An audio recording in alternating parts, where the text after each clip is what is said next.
Hello, I've paid a quick trip to Kent, and I'm here with Andy at Rapido Trains, and we're going to have a little chat, and he's going to talk us through some of the new stuff they've got going, and and of course his best employee as well. Andy, you've done a lot of announcements this year, haven't you? We have done. It's been, believe it or not, less than previous years. We've made a lot of announcements, and we've got a lot more to come with our show in September.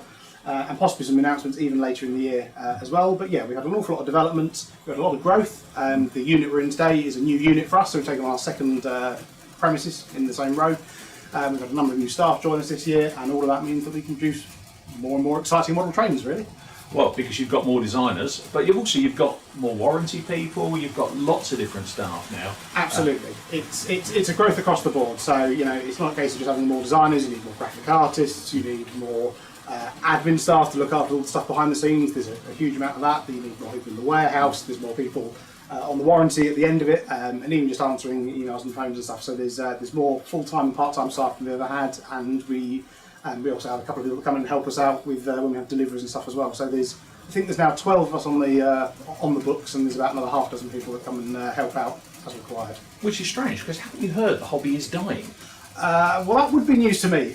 It's as far as we've seen, we've just seen growth. It's an incredibly exciting time. People are liking what we do. I think if you're doing the right stuff, then yeah, it's growing. Well, talking of the stuff, then we've got a table full of goodies here, and can you talk us through some of the things we've got sitting on the table? Absolutely. So this is just some of the latest stuff to arrive with us in terms of engineering samples. So running around behind us and on the desk we've got S160s. These have arrived only a few weeks ago. They'll be on show at our RailX show and at the National Festival of Railway Modelling in November. Really excited by these. They are first examples. A couple of little problems we need to address with them, but we're very, very pleased overall. You might ask why there's so many samples, but we're making quite a large range of them. So the one running around is a Great Western based version. They were different to the LNER, to the SR, to the LMS versions, and then all the preserved ones are different as well. So there's powered reversers, there was screw and lever reversers, left and right hand drive, all sorts of different variations of pumps and tender types. And we've catered for all of those in the batch we're doing. So they've currently been going through testing and ready for the next bit of development. We're really, really excited by those. It's quite a complicated model, isn't it? I mean, there's a lot of bits on the outside of this one. Yeah, so it's much more akin, unsurprisingly, to North American models or German. So rather than the lovely, the British way of doing things of having a lovely, clean set of lines and putting all the wiggly bits hidden away for not for the benefit of the crew, it is very traditional. Foreign, as it were, where all the bits in the pipework are on the outside and all the lines and the elegance were a secondary thought, if not further down the line, which does make it quite complicated. So there are an awful lot of extra bits. You can just see on the samples all the black pipework. There are variations of that pipework and where they go. So yeah, there are an awful lot of bits to be assembled by the factory. It's a really skilled job to actually assemble. Yeah, they're a bit of beast, and also probably explains why very few models in existence of them. Yeah, lots of people like them. We were constantly asked for it, and you could see other manufacturers as well when they said what should we make. The S160 came out top of the pile quite a lot, but they are very, very complicated. You've kind of got to do it properly or go home, because when you look at the preservation movement, there's Big Jim on the Keithingworth Valley, there's Omaha, the red one, a couple of the Churnet Valley, and they're all different to each other, and you can't kind of produce one of them without people saying, well, you've done this one's my favourite. So we've kind of gone full board, done the whole lot, so that we can say, here are all the differences in tooling. We've had to make a couple of compromises. One of the Churnet Valley ones was an ex-Chinese loco, and the Chinese really went to town on modifications. So it had a powered reverser mounted on the side of the running board. We couldn't justify that for one-off, one SKU, one colour scheme. So we've left that off, but for the most part we've done them properly. So and so far the order's been very, very good, and people are really pleased with what we're making. How long does it take to go from one of those, from the idea we're going to make an S160 to the stage where we are at the moment, where we're seeing models that you could almost take away and put on the layout? It really varies. So something like the S160, in terms of actual linear time, we've taken a couple of years to do it, but we paused the project partway through it because we were growing rapidly, had lots of things we had to do with our factory at the time and a few other bits and pieces, so we were really trying to push forward what we were doing with other projects. So it sort of was a stop-start project. If you just turn around and said, how long does it take from start to finish? You're probably looking in reality 3 or 4 months worth of work if you were doing it full time, getting the artwork done, the CAD design and everything else. There is a project that we haven't announced yet. It's one of our secret projects that's coming out in September at RailX. And that idea, from a design point of view, from concept of we want to make this to sending it off to our factory in China to go to tooling, was 28 days. Right. That had 2 CAD designers, a project manager, and at least 2 or 3 other staff involved in it, working on it pretty much every day.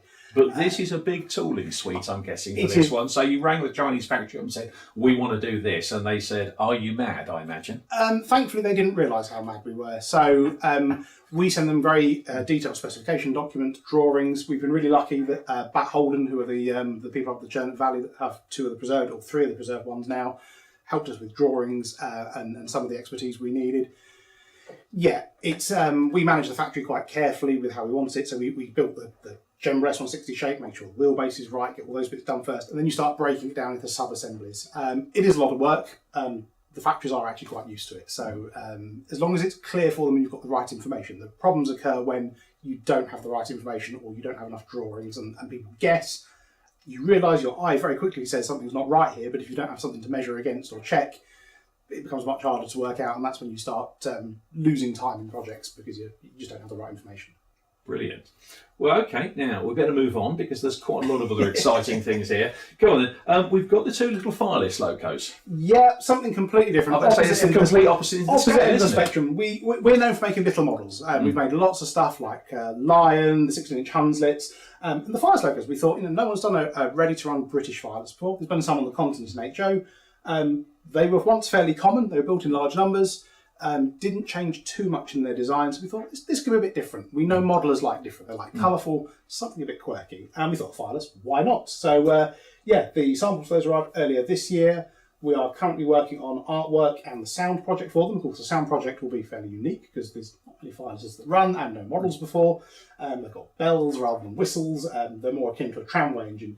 But they've been great fun, and they've been a real challenge to design as well. So the reservoir, it's not a boiler, honestly, on a fireless engine. The reservoir is actually suspended higher up, so we've managed to model all the innards underneath between the frames where the valve gear is. The motor is actually suspended in the air and then drops down through a gearbox at the back, and the reservoir slots on and slots off for removal to get into the DCC gubbin. So it was quite a challenge to design. We're really, really pleased with it, and we are looking to close the order book later this year. For them to go into production and arrive hopefully middle to the back end of next year. Excellent. And there were, again, there's several liveries there. There are. So we went through them and chose a number of prototypical liveries, and then some prototypical liveries that didn't really have markings on them as such, so that people could customise in their own way. We know with industrials people like to put names of the wife, the dog. Ernie might appear on mine, for example. They like doing that sort of thing. And then there are some with their fully ornate whatever their name is or their works number done correctly. And they were bright and colourful. So there's blue ones, there's red ones, there's unusual for steam engine, there's a yellow one, green ones. Something a bit different.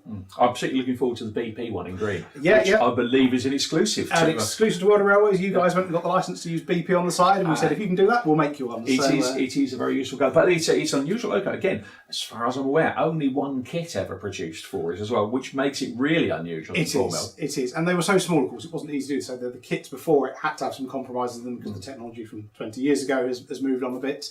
They're really interesting, and the other thing I really like about them as a steam locomotive. Of course, they're suitable from any time from the mid-1940s right up until 1990-ish. You could be on an intercity liveried engine on train on the West Coast Main Line and still see a fireless working at a chemical plant right up until the late 80s, early 90s. Which, interestingly, must have given you a problem with the sound file then. Because yes. I don't think there is a working fireless. There is one. There is one in Scotland at the Doon Valley Railway. Right. And it's one of the models we're making. We're making it in preserved condition. It runs only about 4 or 5 times a year. They charge it from another steam engine, so they have to get 2 steam engines out to do it. And yeah, it's up in the wilds in Scotland, so we're hoping to pay a trip up to it shortly. Ah, very nice. Okay, and talking of kits, one of the last kits I built was actually of a Y7. Yeah, that's why we made it. We knew you'd finished it and thought, okay, let's do ours. No, the reality is, of course, that there was a Y7 based on the Middleton Railway. It's been a well-asked for loco and ready to run, and I've got a soft spot for them, having driven them previously. So we thought, let's have a look at a Y7 LO. So yeah, the production colour samples have arrived for signing off, and we are hoping they will ship within the next few weeks, so they should be here later on this year. We're really, really pleased with them. It's not just a case of black, black or black on a little engine. There's green, there's northeastern lined black, which is quite pretty, the NCB version, all the way through to British Railways, the preserved 1310, which is slightly different to the other green version. And there is a blue version we're doing, which was an experimental version for the Northeastern Railway, which has been done as an exclusive for Rail Icons and one of our partners. But we're really excited by them. We're really, really pleased with them. The big open cab on the back of them, I particularly love because it meant we could put all the internal detail in there. There is nothing in the cab that shouldn't be there. There's no motor sticking through it or whatever. Absolutely beautiful. There's even water in the gauge glass. It's we absolutely love it. I'm really, really pleased. Will there be a 3D version of you so driving at least one of them? I am fairly certain there could be, yes. Yes. I think I might have some chats with some friends in the industry and see if we could get someone to do exactly that. But no, we're really pleased with them. They work. They're beautifully smooth running. There's actually 2 pickups for each wheel, so there's 4 wheel sets. There's actually 8 pickups. There's both bearing and plunger pickup. So they work. Is that a first? Quite possibly. So yeah, it's a really nice design. It runs through our points really, really nicely, beautifully slowly. The valve gear under the boiler is represented. I'm particularly pleased with this project. Okay, and dropping down a scale, we've got some diesels as well. Yeah, so the Class 44 samples arrived yesterday. This filming, so we literally had the box back yesterday. Always there with quick bits. We have photographed them yesterday, had a quick check out. Initial stuff is very, very good. We will look at them more in the coming weeks. But yeah, the 44s have arrived, which includes the different bogie variations, the various steps, plated over steps on the body side for the steam heat boiler. They've all arrived. Really, really pleased with them. So we'll give those a bit more of a check out. They'll be at Tings at the Engage show for everyone to see. And if all goes well, we'll be looking to close the order books on those very, very soon and get them into production. And then we'll cast our eye on to the rest of the class, I hope. Well, yes, diesels are always popular in Engage, and there is a definite... The Engage world is changing to that more detailed thing, so yes, you're going to have to stick around a few more. Very much so. So, yeah, ever since we announced the 44, we've had lots of people saying, what about the 45, what about the 46? So, yeah, just watch this space on that one. Okay, and then on to the wagons. We have, again, another little selection of wagons there. Oh, yes, we like our wagons. So we have recently done the Open C, which is a long wheelbase open wagon. Started life as a tube wagon, then was used for general merchandise and other sorts of things.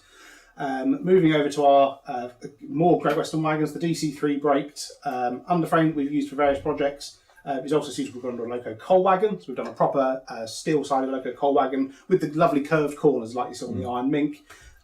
We've done the sack truck door version of the Opens we've already produced, so they're all on the way. The Open C, the order book's open, the other 2 are currently in production. We might see those later this year. The Diagram 88 vans, London North Western vans, are on the sea at the moment, along with the Lomac wagons. We're hoping they'll arrive in the next few weeks, so hopefully they'll be out to people in early October. We've delivered all of the other wagons we've announced, but there are currently, I think, 6 other wagon projects that are either in development or have been tooled and are ready to be announced at some point in the near future. So again, watch this space over the coming weeks and months for lots of exciting new things. Yes, because of course we have the big Rapido Open Day. Yeah, so we're taking a bit of an experiment with something. So we thought we'd have Rapido RailX, which is over the 27th and 28th of September. So we're holding that just up the road in Maidstone in the Market Hall, so right next door to Maidstone West Station, just down the road from Maidstone East. We've got a big stand there. ESU will be coming over, Model U's coming over, a few of our retailers will be there. We will also have quite a number of layouts from O gauge down into N. Lots of stuff that hasn't been seen in recent years on the exhibition circuit, some fan favourites and some new stuff as well. Lots of it relevant to stuff we're doing. My personal favourite is the industrial layout coming over from Continent, which I really like. Can't wait to see some of our locos on that. So yeah, we're going to do something different. We are going to have a whole host of announcements in the run-up to that show. And then a lot of that stuff will be available to see. So people will come down and see it for the first time, talk to us. We'll be taking our test tracks. It's a way of showing stuff off on a bigger scale than we'll do at a traditional show at, say, the National Festival, where we might not have as much space as we like. So we're really excited by it. It's a bit of an experiment. Tickets are available on the website. It's just £5 ticket. Kids go free. We're really excited. Come along and come and see all the exciting stuff. Oh, it's good stuff. What about dogs? Are they coming free as well? I don't honestly know. He's gone off to sleep now. He's lost interest talking about wagons. I can't remember if the dogs are allowed in the market hall or not. I'll have to double check on that one. If they are, I think Ernie might sneak along. Right, thanks very much, Andy. Really appreciate it, and we'll be definitely watching this space and see what's coming up next. Fabulous.